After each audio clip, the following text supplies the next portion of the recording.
Bonjour. Je viens de visionner un enregistrement de Monsieur Éric Zemmour, je crois que c'est qui est passé sur iTélé, me semble, sur les noyés de Lampedusa. Rien de nouveau à l'ouest.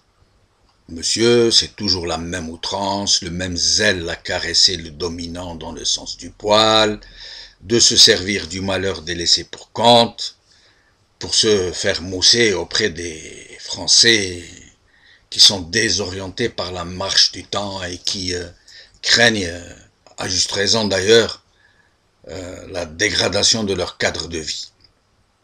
Mais bon, là est un autre sujet.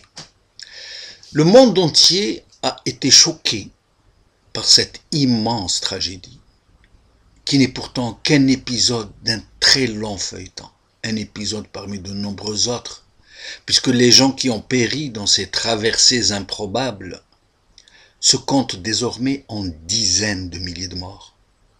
Et je reste mesuré.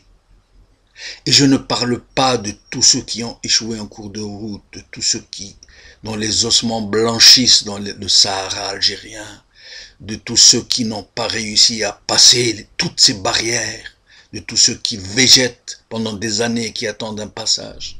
Et je ne parle pas de tous ceux qui ont réussi le passage et qui se morfondent dans les camps ou qui vivent en clandestin, la peur au ventre d'être pris et renvoyés à l'enfer qui est devenu leur malheureux pays, d'où ils tentent de s'arracher désespérément.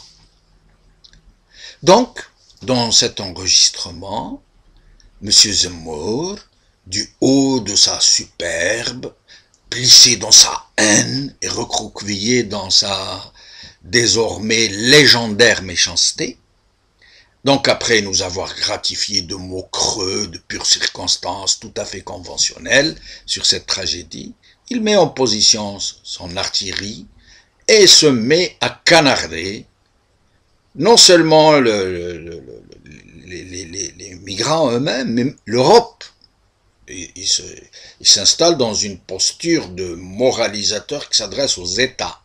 Donc il reproche à l'Europe de ne pas dire à ces migrants, je le cite, ce sont ces mots, vous n'êtes pas les bienvenus, vous êtes des envahisseurs, on ne peut plus vous accueillir, et autre gracieuseté du genre. Et il reproche à ces migrants de s'engouffrer dans ce laxisme et de mettre les États devant le fait accompli pour obtenir le précieux sésame de pouvoir demeurer en Europe. Je ne m'attarderai pas sur les tenants et les aboutissants de ces flux migratoires, ce n'est pas le sujet. C'est trop long, c'est trop complexe. Mais je voulais juste rappeler à M. Zemmour un épisode sur l'histoire de sa propre communauté d'origine. Et je veux préciser que je n'ai rien contre les Juifs, parmi lesquels je compte de vrais amis. Je fais la différence entre sionistes et juifs. Mais certaines vérités méritent néanmoins d'être sues et dites. En 1870, un député français d'origine juive, du nom de Crémieux, a réussi à faire passer une loi, dite décret Crémieux, qui donne à tous les juifs d'Algérie le droit de pleine citoyenneté française. À l'époque, les indigènes algériens étaient considérés comme des sujets français, non pas comme des citoyens français. Et donc, le décret Crémieux donne l'accès à la pleine citoyenneté à tous les juifs d'Algérie de façon massive. À cette époque-là, 1870, c'est-à-dire hier, 3 générations, les juifs ne s'appelaient pas encore Éric, Pierre et Paul. Leur religion mise à part, ils étaient exactement comme leurs autres compatriotes indigènes algériens, dans leurs mœurs, leurs habits, leur commerce, leurs habitations, leur façon de vivre, leur mode de vie, etc., etc.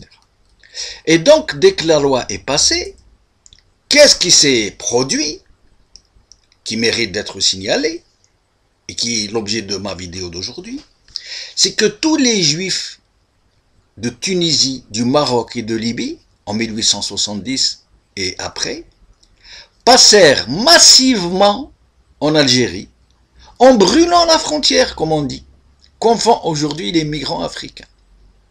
Et ils s'installèrent en Algérie, c'est-à-dire en France à l'époque, sans y avoir été autorisés.